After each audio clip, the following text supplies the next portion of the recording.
Indian union मुस्लिम league ने 6 दिसंबर 1992 बाबरी मस्जिद की शहादत को मस्जिद सुरक्षा दिवस के रूप में मनाते हुए एक ज्ञापन पेश किया।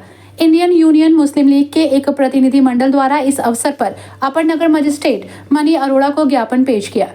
राष्ट्रपति को संबोधित ज्ञापन में कहा गया कि 6 दिसंबर 1992 को बाबरी मस्जिद को ये कहकर शहीद कर दिया गया कि इस स्थान पर मंदिर स्थापित था, जबकि यह मामला न्यायालय में विचाराधीन था और अदालत ने भी माना है कि यहाँ मंदिर होने के कोई ठोस प्रमाण नहीं मिले हैं।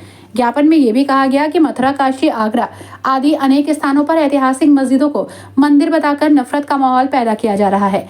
ज्ञापन के माध्यम से देश की तमाम मस्जिदों को सुरक्षा प्रदान किए जाने की मांग उठाई गई है।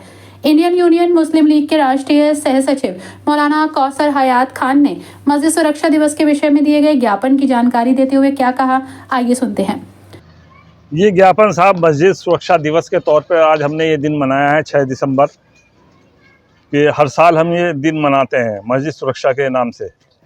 मस्जिद पूरे देश के अंदर जिस तरह से एक अभियान चल रहा है मस्जिदों के खिलाफ, उसी को लेकर हमें एक चिंता है। उस चिंता के तहत हमने ये राष्ट्रपति महोदय के नाम ये मेमोरेंडम हम हर साल देते हैं कि देश के अंदर झूठे दावे करके मस्जिदों के अस्तित्व को ख़तरे में डाला जा रहा है। बाबरी मस्जिद का जो शोर मचाया था कि ये किसी मंदिर को तोड़कर बनाई गई, 70 साल तक ये मुकदमा अदालतों में चलता रहा और आखिर में सुप्रीम कोर्ट ने ये माना कि ये दावा बिल्कुल झूठा था कि कोई मंदिर तोड़कर मस्जिद बनाई गई थी।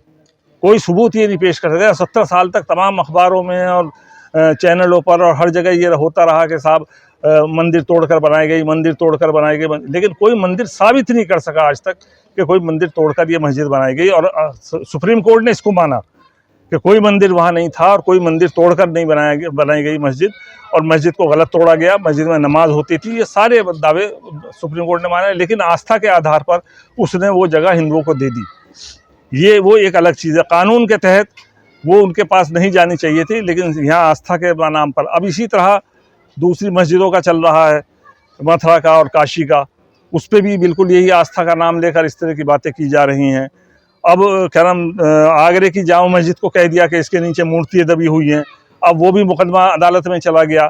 तो इस तरह तो हमारे पूरे क्या नाम देश के अंदर एक भी मस्जिद सुरक्षित नहीं रहेगी। कोई भी बावला खड़ा होगा, पागल खड़ा होगा, समझे नहीं, बेईमान खड़ा होगा, वो कहेगा साहब इस मस्जिद तो मंदिर था पहले, तो अब वो अदालत उसे सुनना शुरू कर देगी। तो अदालतों का रवैया भी मायूसकुन है और एडमिनिस्ट्रेशन का रवैया भी मायूसकुन है, दुर्भाग्यपूर्ण है। हम उस पर एहतजाज कर रहे हैं कि ये ऐसा नहीं होना चाहिए। सरकार ये सुनिश्चित करे कि मस्जिदें सुरक्षित रहेंगी नहीं रहेंगी, या इसी तरह कुछ अराजक तत्व हमेशा कुछ ना कुछ अपना ऑब्जेक्शन पैदा करके और अदालतों में चैलेंज करके मस्जिदों को ढाते रहेंगे। ये हमारा कहना है। हर सरकार इसमें कोई सख्त कार्रवाई करे और ऐसे अराजक तत्वों पर रोक लगाए कि जो इस तरह का माहौल ख़राब कर रहे हैं पूरे देश के अंदर। प्रतिनिधिमंडल में प्रदेश सचिव इशरत हुसैन, एडवोकेट महानगर अध्यक्ष मोहम्मद असराज सैफी, महानगर महासचिव जमाल आलम और महानगर सचिव सैयद गानिम अली आदि पदाधिकारी मौजूद रहे।